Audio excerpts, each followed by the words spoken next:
Hello, my loves. Today we're going to look at some more Reddit stories, and if you've enjoyed a Reddit story, why don't you consider hitting the subscribe button? Maybe that's the notification bell too, and let's start with today's story. A quick story about my husband. Me, 38 years old, and my daughter, 5 years old. When my daughter was born, my husband, 33-year-old, went above and beyond with everything. I had a cesarean section, and it took me a while to recover. Our daughter was born a month before Father's Day, and we couldn't do anything fun on Father's Day since I was recovering. My husband was so amazing. I was essentially just changing and feeding our daughter and going to the bathroom. My husband was doing everything else while also giving me breaks and taking care of our daughter. Honestly, I felt a little useless. I could tell it was starting to wear on him, but he didn't show it. He always smiled and assured me he was okay. On Father's Day, every time our daughter started fussing, I'd try to get up to take care of her, but he kept getting up and telling me he would take care of her. I felt so terrible since he spent his first Father's Day taking care of our daughter and doing pretty much everything else while I sat around all day. The night of Father's Day, our daughter was asleep, and I apologized for not doing anything for him. I felt so bad that I was almost crying. My husband hugged me and assured me I didn't have to apologize. I remember exactly what he said. He said, "Honey, you don't have to be sorry. You're still recovering. You need all the rest you can get. I love you so much, and your health matters more than a day." My husband went back to work once I was fully recovered, and he was still so amazing with helping out with our daughter. Since my husband was working, I'd get up at night when our daughter needed us, and when he got home from work, he'd always take our daughter so I could get some sleep. 5 years later, he's still an amazing dad. Our daughter's a daddy's girl, and it's the cutest thing ever. Every now and then, I see posts like the one I read where the husband and wife aren't getting along after their baby is born, and I think about how much I love my husband and how lucky I am that he's been so amazing with our daughter. I hear about couples whose love fades after a while, and I feel so lucky because my husband and I are still madly in love after 13 years. The terrible, horrible, awful chat I had with my GF's parents where I couldn't keep my mouth shut. My husband and I have a long-term family friend, John, who is basically the mayor everywhere we go. My children call him Uncle, and we've been this guy's ride-or-die bestie through his first wife, 3 girlfriends, 1 serious relationship, and his new wife. All that to say, given the length of our friendship, we know his family and his other friends. About 10 years ago, John's friend Dave and his wife, Emily, happened to be in the area with their kids and wanted to come hang out with us and several other couples during a beach vacation we were all on together, where several people/couples/families chipped in for rooms of a large beach house. Dave and Emily weren't invited, but just because no one knew them, but we invited John's friends to come hang out all day. Emily ends up talking with me quite a bit. My husband is not in town yet and joining our family the next day, and largely it was nice to have company. We talk almost all afternoon. She's acting as though we are long-lost sisters. Most of the conversation I enjoyed, but it became clear pretty quickly that she didn't really know who she was, what she was doing, and she tried to give me her version of social media therapy on the beach, and after the second beer it was full-on DR. Phil and difficult to steer the conversation. I was annoyed, but okay. I had an older kid there, so other priorities. It was clear she was very not entirely sober. I choose to not think anything of the conversation missteps.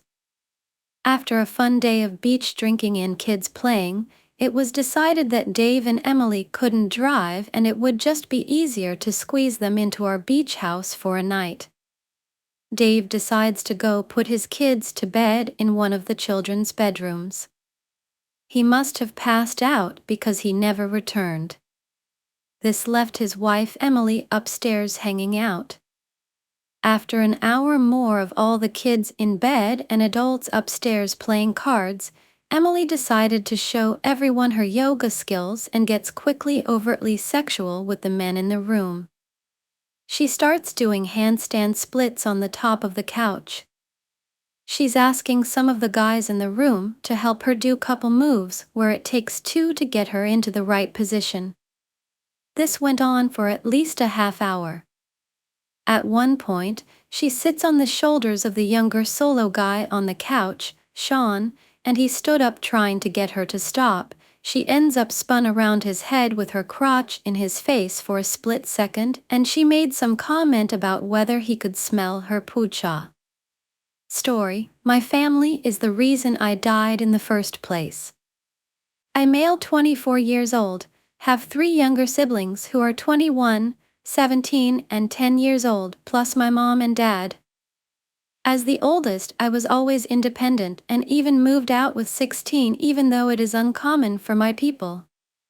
I am not the type to have nightmares since I never had them after a certain event, which is actually another good story. But basically, I was really tired today and somehow managed to sleep for a total 13 hours, which is a personal record for me. I usually sleep 4 to 5 hours. In my dream, it was a basic everyday setting at first. I was with my family and we were chilling. Which then changed 180 degrees after we all got the news on our phones saying that a zombie virus had spread to our country and the rest of the world. It also announced military law. So after the news, my parents and siblings didn't care for it and continued with what they were doing, while I was rushing my brainstorming to maximize our survival rate. I went ahead and closed all windows and doors to our apartment while looking outside and the news to check if the virus had reached us. And yes, I saw my neighbors getting hunted by the infected ones. I was telling everyone in my family to take this serious since this wasn't a joke and that the danger was real. I had started preparing to ration our food and made some weapons while telling everyone to realize what's going on and to not open any doors or windows. We were kinda safe since our apartment was on the second etage, which is too high for humans to climb and get in, but you can never be too cautious in that scenario. I know my parents and siblings would open the door for anyone ringing the bell, which is why I destroyed our bell that can open the door downstairs. I was kinda relieved when I saw them become aware and serious about the issue. But to my mistake, my mom opened the door to the balcony because our 2 cats were outside on the balcony. I had told them not to open the doors no matter what because I knew that our cats were on the balcony and got infected from a street cat that looked half dead and had no fur. I saw it bite my 2 cats. My family didn't know, nor did I want to know, since we treated our cats as family members. I was heartbroken, but I could move on. My mom, though, saw them injured and didn't think of the possibility that they could be infected and let them in. For those who own cats, if your cat doesn't want you to see them, then you can't see or hear them come for you, since they are good at hunting. My cats thankfully didn't show signs of the virus infecting them yet, and I was able to put one of them back without any issues, but I was too late for the other one. They already transformed and attacked us. So I threw a blanket on it and tried my best to throw them out before it could infect us. I wasn't careful enough, but I had got bitten by it. I wasn't sure about what would happen to me, and I knew that waiting for it to happen would be worse since I don't want my family to be in danger. So I told them all to bond me to a chair as good as possible and told them to count the time since I was infected and record how I behave in that time, so that they could study and learn how the virus spreads. I didn't want to die since I knew it would cause great pain for my family and that without me their survival rate would decrease, since I was always the type to learn survival hacks and even had plans in case of an actual zombie apocalypse. So I told my lil brother, the one who is 17, to kill me as soon as I stop responding to them. I told them to cut off my head entirely to make sure I wouldn't rise from the dead. I told my family about the plan I had in this case. I told them to rush to the closest mountain you can get to and to only use roads with less traffic / more nature and far away from cities. I also told them that it's possible to cut off the infected body parts and to wait see if the virus gets a person. I told them to never trust other humans and that they are possibly worse than zombies. I told them to only carry what you really need, never separate, never follow any type of sounds you hear, to always follow their goal and to never stop only for gas or toilet.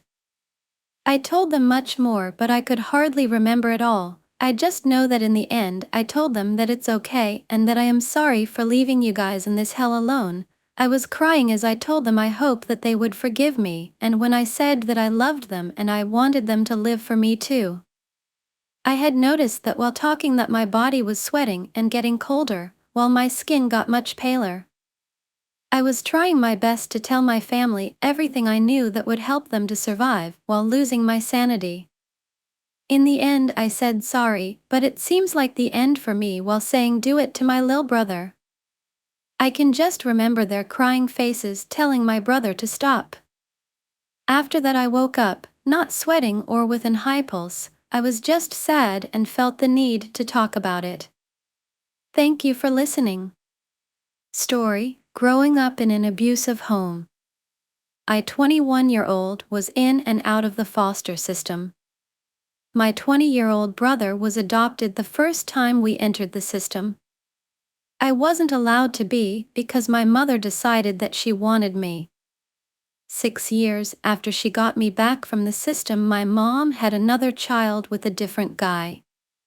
At this point I was 6 turning 7 a month before my youngest brother was born. My mom sent me to stay with my brother's grandparents every weekend and any time I didn't have school. My brother's grandfather started to molest me at the age of 7. After each time he did it, he would give me money or take me to the mall and let me get whatever I wanted. He would show me porn movies and tell me that's what he was going to do with me. Once I told him to stop and he pulled out a shotgun from under his bed and told me, "If you tell anyone, I will kill your brother and mom in front of you." The day I turned 9 was the first time he raped me. After he took me to the mall. I tried to tell my mom about it, but she ignored me and hit me for making up stories. When I was 11, a family friend, police officer, asked me if I was okay and if there anything happening with my brother's grandfather, and I said no. Around this time my mom started using meth again and she basically disappeared. My brother and I saw her 2 times a week on her down days. When I did see her, she would scream at me and beat me. During this time we started going over to my brother's grandparents' house more due to my mom wanting to throw parties at the house. 5 months after my 13th birthday, I tried to kill myself. I was getting bullied and tormented at school. Outside of school I was getting screamed at, beat and raped. I couldn't handle it anymore. My mom's boyfriend at the time found me on the bathroom floor ODing and called 911. When I was 14, I decided I didn't want to go over there anymore. I was just starting high school, making new friends and starting paying a lot of sports. At this point I saw my mom 1 time a week and the rest of the time I was taking care of my little brother. Took him to school, fed him, bathed him, helped him with homework and put him to bed. I started to miss a lot of school due to him getting out early than I did, starting later or just having days off that I didn't have. Teachers started to get worried and CPS talked to me. I lied and said nothing was happening. School year was over and summer break started. We started to see my mom more now and the abuse got worse every day. A week after school was let out for summer break, my mom found out I had a boyfriend. she started to punch me in the head and stomach, calling me a whore and slut. She kept telling me to admit that I was a slut. My little brother watched it happen and was screaming and crying. I wouldn't stop crying due to my head hurts so much. She told me to get into the car and drove to the ER. We parked, and as we were walking in, she changed her mind and said that she didn't want people to stare at her. When we got into the car, she accused me of being pregnant and forced me to go to the store and buy a pregnancy test. When we got to the store, she refused to go in and told me to stop crying when I'm in there. When I returned, she told me to just admit that I was a slut or to get out of her house. I packed a bag and went to my best friend's house. I was there for a week before my mom came to look for me. She apologized and said that she wouldn't ever hit me again and that she was so sorry and she loved me. I believed her and went home.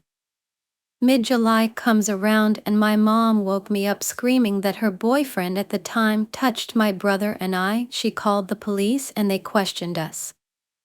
They came to the conclusion that she was on drugs and detained her. Police waited with my brother and I until CPS came. My mom was put on a 5150 hold and both my brother and I were placed grandparents' house. That night I remember waking up to his grandpa on top of me covering my mouth. I felt like I couldn't move and started to cry. When he was done, he wiped my stomach off and went back to his room. After the 72-hour hold my mom was on, CPS told me I could go back home, so I did. For the first 3 days everything was fine due to my mom sleeping the entire time from being medicated. When she finally woke up, my mom's boyfriend was with her and she started to scream at me to get her belt. I did, and she started to hit me with it, told me that she didn't love me, that I was the reason why my brother got adopted all those years ago, and that she wished she never kept me. I went up getting away and I grabbed my already packed bags and I ran until I couldn't anymore. I didn't have anyone to call me besides my brother's grandpa. He came and picked me up from a park 2 miles from my mom's house. I was with him for 2 weeks until CPS showed up and took me to a permanent foster home. When I was visiting my brother, his grandpa would assault me and then give me $50. I was extremely happy in my new home. I finally felt like I had people that loved me and wanted me. After being in the foster home for 10 months, the family wanted to adopt me. My mom told my social worker that she thought me and the father had an inappropriate relationship and that they weren't pushing reunification. I was then taken from that placement and put into another one with a foster mom and biological son. It was hell there. She screamed at me, didn't take me to doctor's appointments, didn't feed me, take me to school or pick me up at 10 p.m. from work. I ended up in the ER for 7 days because I had an infection. She refused to take me to see a doctor when I asked her to. She allowed her son to hit me. I kept telling my social worker, therapist and CASA what was going on, and they told me I was being dramatic and that none of that was happening. Foster mom would tell everyone that I was a horrible foster kid and all I did was get into trouble. I started to heavily smoke weed and tried to stay at friends' houses as much as possible. My mom got into contact with me after 4 years of us having zero contact. She apologized to me and told me she was clean and asked if we could have a relationship. I was hesitant, but I didn't have any family, so I agreed. I went back to my home state and visited her and my brother for a week. Everything was fine. I'd never experienced this version of my mom before and I really enjoyed it. After 5 to 6 months of her talking to me all the time and being very nice to me, a flip switched and she started to ignore me for days at a time. Then it moved to weeks and months. I expressed multiple times that I really wanted a relationship with her and that I don't understand why she doesn't want one with me. Anytime she would talk to me, it would be about her, and then she would hang up and I wouldn't hear from her for weeks again. All I wanted was for her to be my mom, and she can't be that for some reason. The last time we talked, she told me Andrew passed away, and I said, "Who is that?" "I'm sorry for your loss," and then she would NVM, and I haven't heard back from her for the last 4 months. Story: how broken my family was. All started in 2001 when my parents got married and had my brother in 2003. My dad was a pretty big drinker back then, constantly going on solo and group trips where they drank and partied. My mom got tired of this because she wasn't getting any attention. By the time I was born in 2010, she threatened my dad with divorce if he didn't stop drinking and actually contribute to our upbringing. My dad agreed and stopped drinking and going on those trips entirely. Things were good then. He focused only on work and family. Fast forward to 2019, and my dad's business took a hit. My mom suddenly started getting mad because we were getting too close with our dad and kept calling him a drunk, even though he hadn't had a drink in the last 15 years. They started fighting frequently, and it obviously affected me a lot.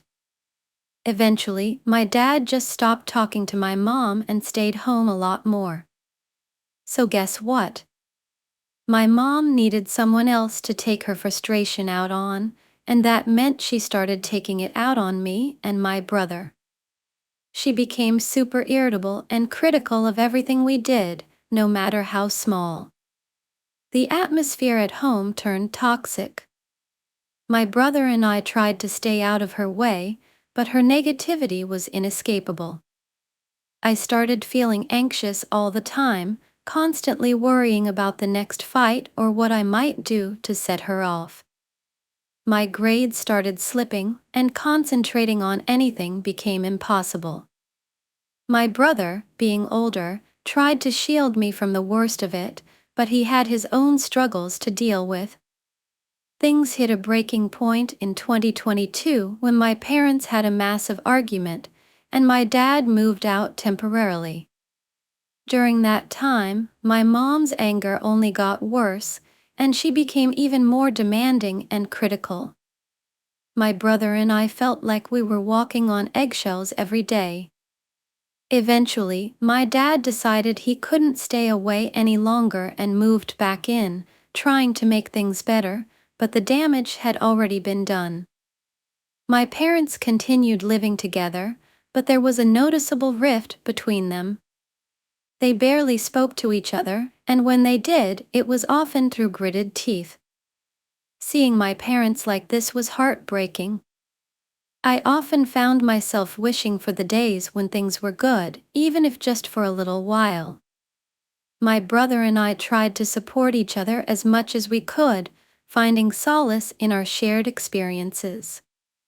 As I got older, I started to understand that my parents had their own issues they were struggling with, but it didn't make the situation any easier to bear. I began seeking help from friends and school counselors, trying to find ways to cope with the ongoing stress at home.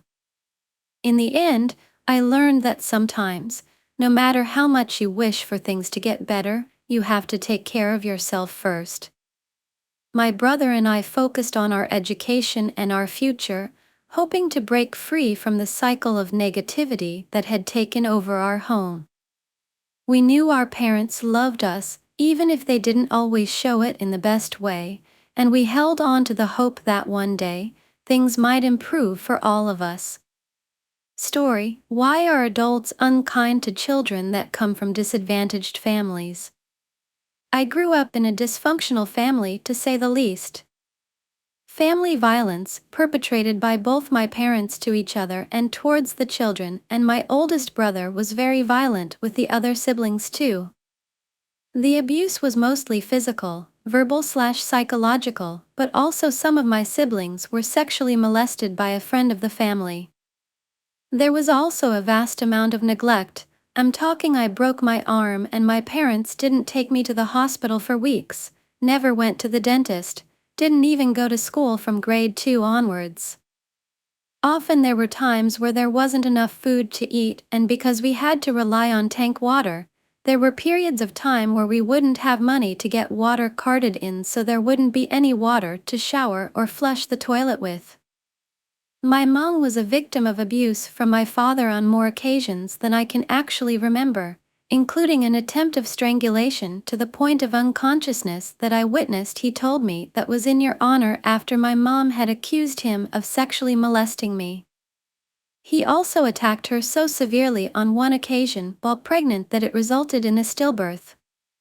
My dad is a piece of shit. From what I understand, he grew up in a daily unstable environment, but as an adult I cannot accept that he didn't have the capacity to change and that it was solely generational trauma he was passing down. He chose to be the way he was and took no steps to attempt to change. My mom, without a shadow of a doubt, has an undiagnosed mental illness. She is a compulsive liar. She'd make up anything that would get people to give her things/sympathy. She was a drug addict, addicted to any legal opioid she could get her hands on. This was mostly medication such as paracetamol, codeine, or just straight-up codeine when it was available to purchase OTC. She'd pharmacy hop daily, and there were a few pharmacists that she knew so well she'd send different siblings in with notes to purchase medication for her. She treated most of her kids, some she treated better, worse than I'd treat my enemy. She called me little bitch from the age of 3, possibly younger, but obviously I can't remember. She would let me know I was far less attractive than my other sisters, and also would make comments about my legs and how fat they were despite never actually being overweight. Anyway, I could go on, but you get the idea. I don't know why, but recently I've been having a lot of random memories from my childhood pop up. Not just of awful things my parents did to us, but of those people outside the family would treat us. I remember when the two main pharmacies cottoned on to the fact my mom was buying codeine in large quantities from both. The pharmacist screamed at me, a little 12 years old, walking in with a note written by my mother, who I was terrified of, about how he knew that mom was pharmacy hopping and that he wouldn't serve us again. He did this in front of other customers, small town, so people that I'd encountered before, and made me feel so disgusted and ashamed of myself. Another time was when I was part of a club and supplies started going missing, toilet paper, milk, Milo, and was completely ostracized, accused and excluded by the entire team of adults running the club. Even when the real thief had been uncovered, no apology or acknowledgement of mistake was ever offered. There was another time that my father had punched me in the mouth so bad that the inside of my lip was cut and spurting blood, which resulted in the exterior being bruised and swollen for a long while. Shop attendants in the town were very rude to me during the time while my lip was stuffed up. These are just a few examples of many. I would like to add that I don't believe I was an awful child. I never swore and, in my opinion, wasn't rude, always used manners, and was so painful shy to the point of finding it difficult to look people in the eyes because I truly believed I was scum. What I would like to know is why adults outside the family were also rude/unkind to me as a child. It's just now as an adult I've realized how fucked it is that random adults would treat a child that was obviously having an absolute horrendous time at home so badly. Story: Trapped in the Shadows. In the bustling city of Maplewood, behind the doors of a modest apartment, lived a woman named Emily. To the outside world, Emily appeared to have it all: a stable job, a comfortable home, and a charming husband named Mark. But behind closed doors, Emily's life was a nightmare. Mark was controlling and violent. What started as occasional harsh words soon escalated into frequent physical abuse. Emily was trapped in a cycle of fear and pain. She wanted to leave, but every time she gathered the courage to do so, Mark's threats and her own fears held her back. One night, after a particularly brutal attack, Emily sat on the bathroom floor, looking at her bruised reflection in the mirror. She felt utterly hopeless. She had no family nearby, and Mark had isolated her from her friends.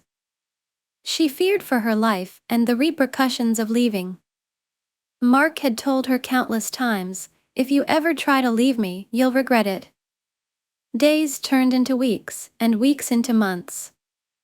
Emily tried to hide her suffering, putting on a brave face at work and avoiding social interactions.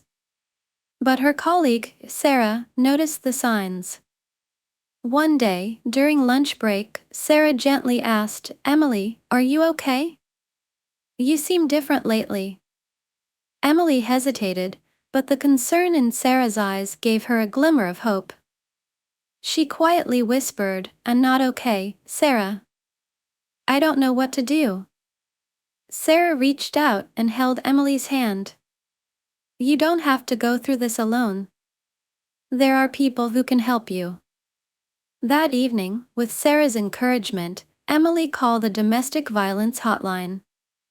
She spoke to a counselor named Jane, who listened patiently as Emily poured out her heart. Jane provided Emily with resources and a plan to leave safely. The next few days were filled with careful planning. Emily gathered important documents, packed a small bag of essentials, and saved enough money for a cab fare. The night of her escape, Sarah waited outside Emily's apartment, ready to take her to a safe house. As Emily quietly left the apartment, her heart pounded with fear. She knew there was no turning back. When she reached Sarah's car, she felt a wave of relief wash over her. They drove to the safe house, where Emily was welcomed with warmth and compassion. The safe house provided Emily with a temporary place to stay, counseling, and legal assistance. With their support, she filed for a restraining order against Mark and started the process of divorce. The journey was not easy, and Emily faced many emotional and legal battles, but she was determined to reclaim her life. With time and therapy, Emily began to heal. She reconnected with her old friends, found solace in a support group, and even started a new hobby, painting. Her artwork became an outlet for her emotions, transforming her pain into beauty. Mark tried to contact her several times, but the restraining order and support from the safe house staff kept him at bay. Emily's confidence grew as she realized she was no longer a victim but a survivor. Years later, Emily stood in front of a group of women at a domestic violence awareness event. She shared her story, her voice steady and strong. "I was trapped in the shadows for so long, but I found the strength to break free. If I can do it, so can you." Her words resonated with many in the audience, inspiring hope and courage. Emily's journey from a life of abuse to one of empowerment became a beacon of hope for others facing similar struggles. She had learned that the chains of fear could be broken, and that every step toward freedom was a victory. And so, Emily's life, once filled with darkness, became a testament to the resilience of the human spirit and the power of hope. She knew that her story could help others find their way out of the shadows and into the light. Story: growing up in an abusive home. That diary exists. I just needed to get it off my chest. Thanks for reading my mile-long story. I don't need any more drama. Going to sleep that night was difficult, but I didn't want to take sleeping pills because I didn't want to see that diary. I don't think, "Oh, I'm going to throw up when I see it." I just need time to process whatever the hell I just read. Whenever I asked my parents why they divorced, my dad always said they just had a lot of disagreements, and my mom said there were many reasons. "You'll understand more when you grow up." That was my childhood, being lied to that I would hear the whole story. Part of me was glad I saw it because I knew otherwise I would never have known. Part of me wanted to forget that I even knew that diary existed. I just need to get that off my chest. Thanks for reading my mile-long story, LOL. I don't need any more drama. Going to sleep that night was difficult, but I didn't want to take melatonin because I didn't want to see that diary. I don't think, oh, I'm going to throw up when I see it. I just need time to process whatever the hell I just read. Whenever I asked my parents why they divorced, my dad always said they just had a lot of disagreements, and my mom said there were many reasons. You'll understand more when you grow up. That was my childhood, being lied to that I would hear the whole story. Part of me was glad I saw it because I knew otherwise I would never have known. Part of me wanted to forget that I even knew that diary existed. Story: The Courage to Speak. In a quiet suburban neighborhood, a close-knit family often gathered for Sunday dinners. Among the regular attendees was a young boy named Alex, who always seemed a bit withdrawn.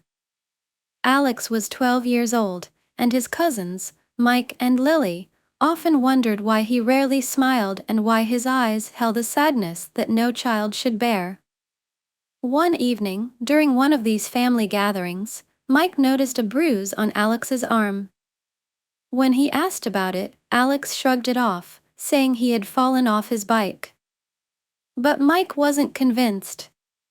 He had seen similar bruises on Alex before, each time with a different explanation. Mike decided to keep a closer eye on Alex. Over the next few weeks, he noticed more bruises and a growing fear in Alex's eyes whenever his father, Uncle Tom, was around. Tom was known to have a short temper, but the extent of his cruelty was something the family hadn't fully realized. One day, after school, Mike found Alex sitting alone in the backyard, staring blankly at the ground. Mike sat down next to him and gently asked, "Alex, what's really going on? You can trust me." Alex hesitated, tears welling up in his eyes. "It's my dad," he finally whispered. "He's always angry. He hits me for everything. I can't do anything right." Mike felt a surge of anger and sadness. He hugged Alex tightly. "You don't deserve this, Alex. We have to tell someone. This can't keep happening." Alex shook his head vigorously. "No, Mike. He'll hurt me even more if he finds out I told anyone. And he'll hurt Mom too."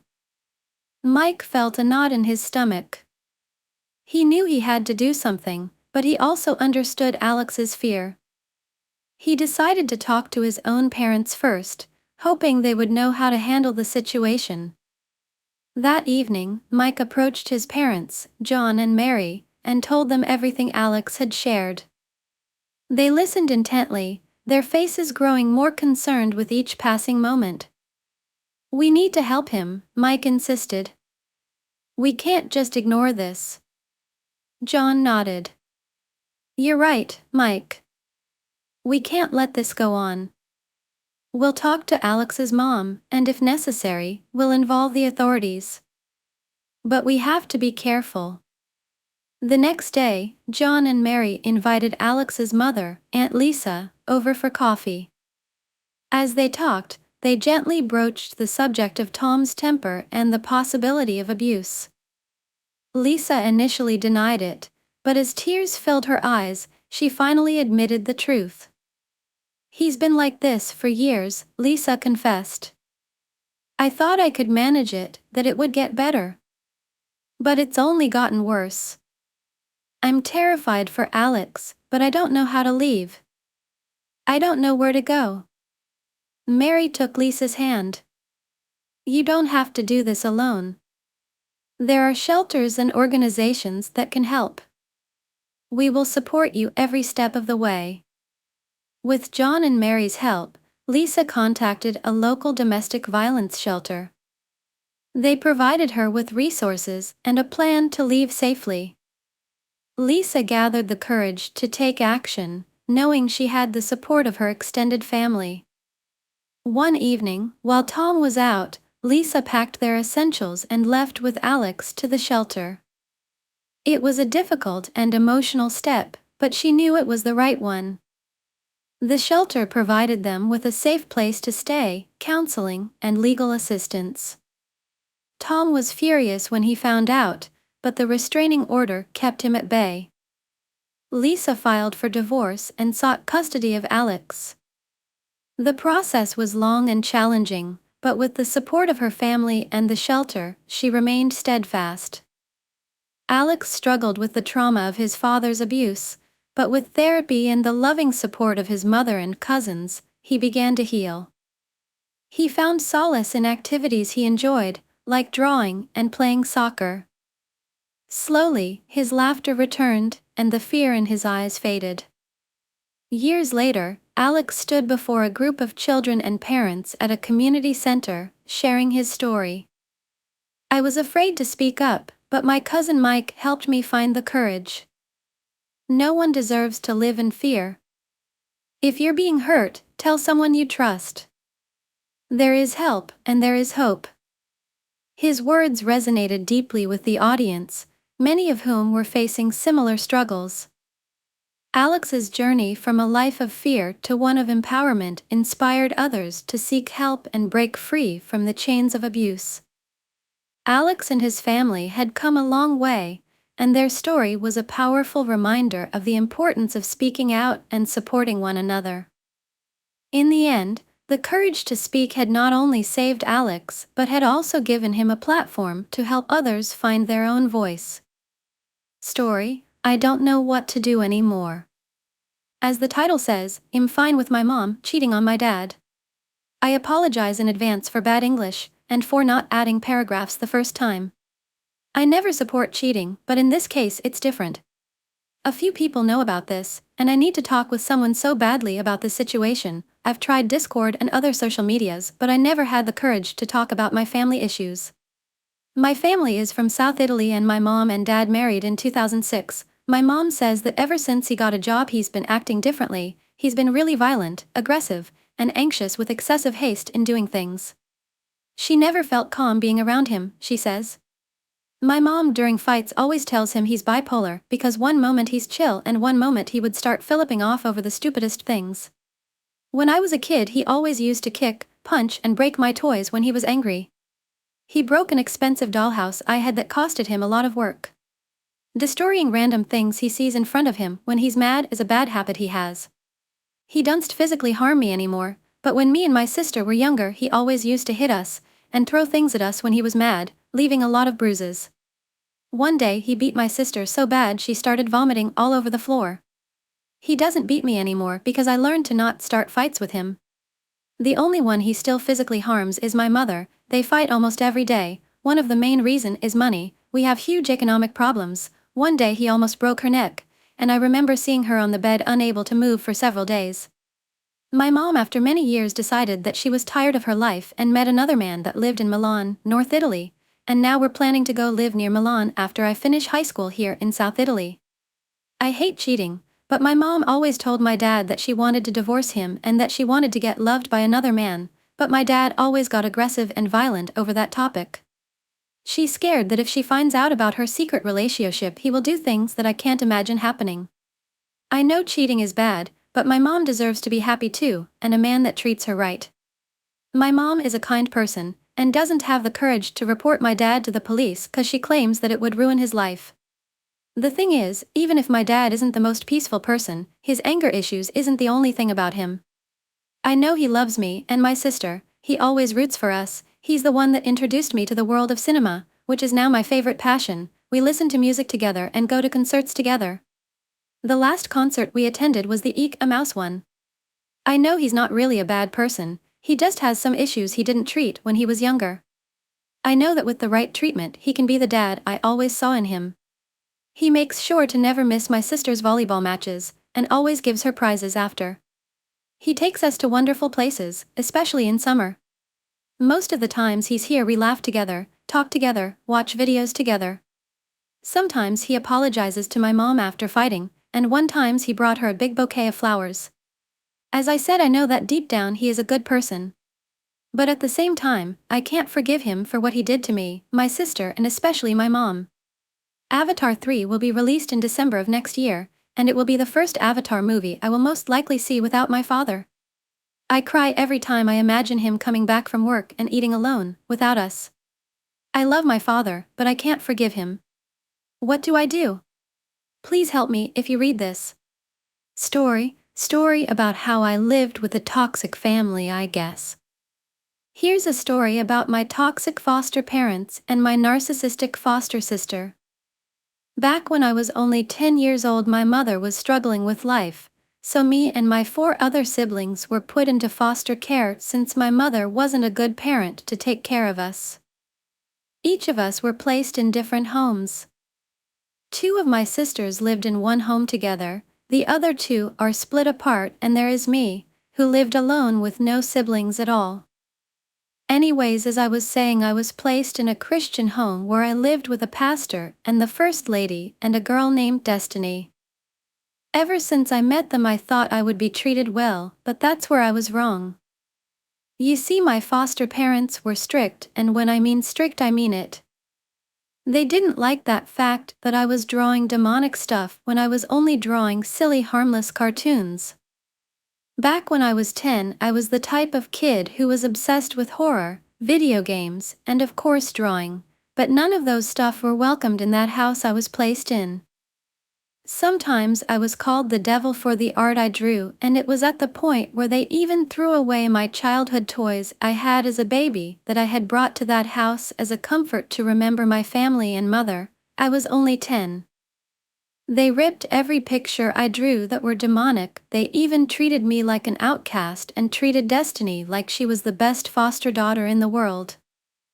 Destiny had the same interest as I did, but she was never punished because she was God's child. Destiny had got many privileges than I did.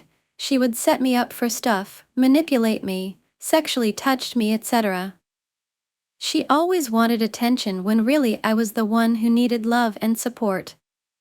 To tell the truth, I was jealous of her. She always got what she wanted.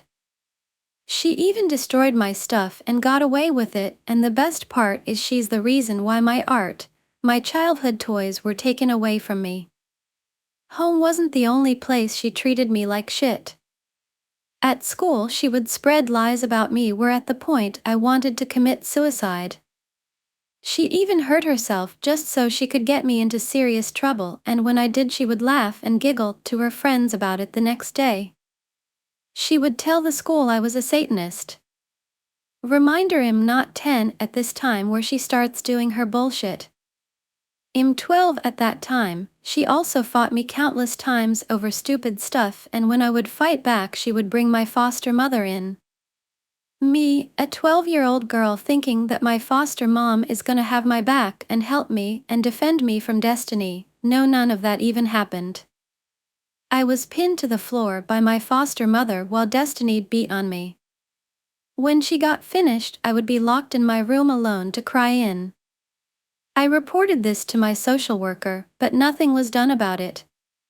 Now let's talk about my foster mother and father since I got the Destiny stuff out of the way. My foster mother was the type of mother where she would dress you up into pink clothes, bows, and jewelry just for church, just to make you seem like the cutest thing in the world. But my foster father was just a mean man who yelled at me and called me terrible stuff just 'cause I was demonic. But anyways, my foster mother would embarrass me in the church and tell everybody that there's a demon in the church and then points at me. Everyone would look at me with sadness or a shocked face. She would tell them that I would worship the devil in my art I drew. I still remember that day where she called me to the stage and yelled at me for the demon to come out. I would cry for them to stop, but nothing worked. Now you may think this is fake, but this is real. Real stuff that happened to me. But yeah, anyways, they would yell at me for like 2 minutes, and when they were done they would say, "The demon is gone, child." I would just stand there in fear while I cried because I didn't know what was going on. And then the next day at home I was claimed to have another demon in me. Thank God I'm out of that house now. I'm scared to go in churches now because of them. Story: my uncle physically hurt me and my mom. Okay, as I said in the title, my uncle is 34 years old, almost 1.7 meters tall. I'm 14 years old, I'm a child, don't leave me alone, and my mother is 36 years old. So basically, what happened was it was just the three of us at home. My mom and I were visiting family. There was us, my grandma, and my uncle. But my other uncle and his girlfriend were flying in, and we hadn't seen him in months. So I made posters, and we hung them around the house for when he got there. My grandmother was at the airport to pick them up. We were all supposed to wear a shirt with something written on it, I don't remember what. But my shirt was too small and uncomfortable for me because I usually wear baggy clothes. My uncle said it was silly and that I could wear it for 5 minutes, but I didn't want to because it made me really uncomfortable. Finally, I walked up the stairs to calm down. According to my mother, I can't remember clearly, I kept talking, which made my uncle really mad. I heard him shouting at me, telling me to go back there. I heard my mother scream, I don't know if it was a word or what. I was really worried about her because my uncle has a history of violence. I ran down the stairs and yelled at my uncle. I don't remember much from it, it's all a blur, so this is based on what my mother told me. Okay, my mom and uncle were sitting on the couch. I started running down the stairs. My uncle stood up and started running toward me. My mom tried to stop him to protect me, but he pushed my mom into the wall and floor, injuring her. He ran towards me, I waved my hand, and he pushed me against the wall. The only thing I remember next was me in the corner, my uncle holding my hair in one hand, my mother between us, and me getting punched in the jaw. Both me and my mother fell to the floor, and my uncle just stood there and took my glasses again. My mother and I went out. My mother sat down, her head hurt, and she was very dizzy. I chased the dogs so they wouldn't run away. My uncle ran out to catch the dogs, but I told him to come inside. We argued, and the dogs ran back into the house. At that time, my mother took my phone and called my grandmother. We sat out there for a while. My uncle came out and asked my mother a few questions. She knew my birthday and hers, but she didn't know it was 2023. He took my mother into the house and got her an ice pack. She sat on the chair crying. I sat next to her on the chair and had a panic attack. After what seemed like an eternity, my grandmother, other uncle, and his girlfriend arrived. But my grandmother was more worried about my uncle's dog's reaction than her daughter's health. The uncle just came to ask if my mother was okay. She said she was fine, and he went out with his dog. Everyone acted completely normal with the uncle who beat me. My grandmother stared at me ever since she got there as if she hated me. When my mother felt better and was no longer dizzy, we packed our things and left. When we got home, my mother fell asleep and slept for 12 hours. I couldn't sleep, what happened kept replaying in my head for hours. I finally fell asleep because I had only slept 2 hours the night before.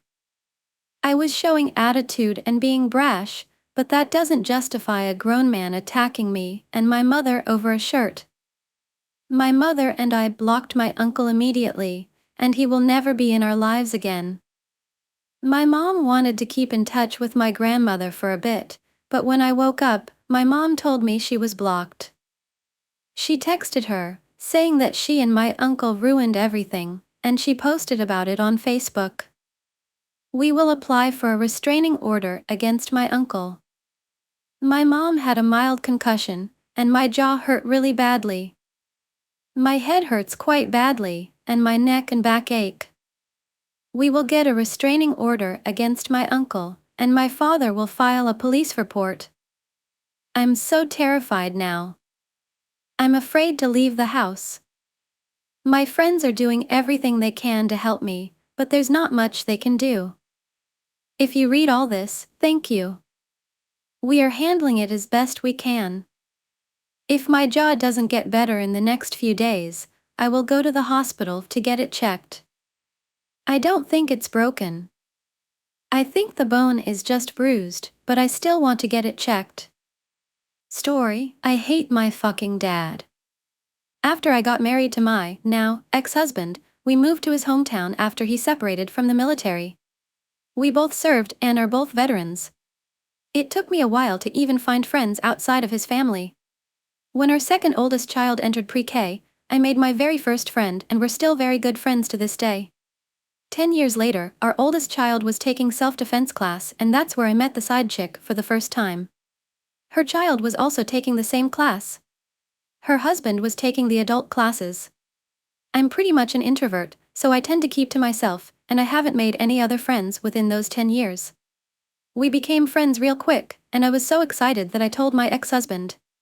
He expressed how happy he was for me, but now that I think about it, he was happy for himself. Fast forward another 2 years when quarantine was going into effect. Her husband's health started to decline and he was diagnosed with stage 4 cancer. We were there for them because we were treating each other like family at this point. Her husband passed away while I was away with my kids. My ex was acting a certain type of way that made me suspicious. When we all got back home, things gradually went south. They kept looking close. He was making her laugh all the time. When I'd show up to her house unannounced, to my surprise, he'd be there for haircuts or helping her out. One time she changed her very revealing top to a more modest t-shirt that covered up the girls.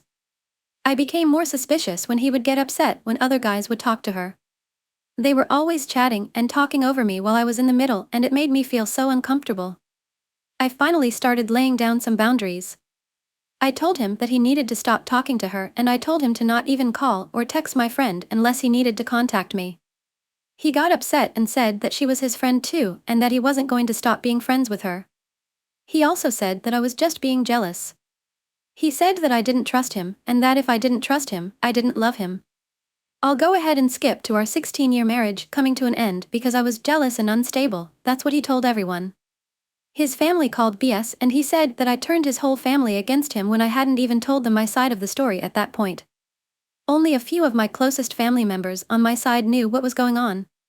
His family who did reach out to me though, know my side and are on my side. They all knew what kind of guy he was before he met me and were surprised that we were even married because they said that he was an AH. After him telling everyone that nothing was going on, after our divorce was finalized, it didn't take long for them to announce their relationship. Soon he would move into the home her late husband had bought her. What's even more twisted is he recently purchased that house so that he can be the primary owner. He had this chick befriend me so that our kids could be friends. Or maybe she befriended me to see what I was all about? I will never truly know, but I'm okay. I've had time to heal and I just recently started dating again. My heart was ripped out, stomped on, I was stabbed in the back and the rose-colored glasses were ripped off my face, but I couldn't be more grateful. I can't say that I am living my best life, but I am living a better life. I apologize for the confusion. When my ex told me that he wouldn't stop being her friend, that's when I first wondered if she was even my friend. I did ask her once if he was being inappropriate towards her or made her feel uncomfortable. She got super defensive and asked me why does this always happen, why does everyone think that she's trying to steal their man? I was confused and asked her what does she mean because I asked about him. She changed gears and said that he didn't make her uncomfortable and that he is a total gentleman and she saw him as a brother. I was told that she was never my friend by others and that a real friend wouldn't entertain someone else's husband like she had been. Many red flags were there, I was just too naive. Also, I know that this sounds unbelievable. I was in therapy because I couldn't make this stuff up. It seems that the pandemic was a catalyst for many with similar stories to mine. Thank you for your positive words, I sincerely appreciate it. To be clear, they didn't suddenly get close after her husband passed, their actions just became more noticeable. She used to call me up and if my ex was next to me, he'd hijack my phone and have a whole conversation with her. They were texting each other without my knowledge before her husband passed. I only found out by chance. Bye and see you again in the next videos and stories.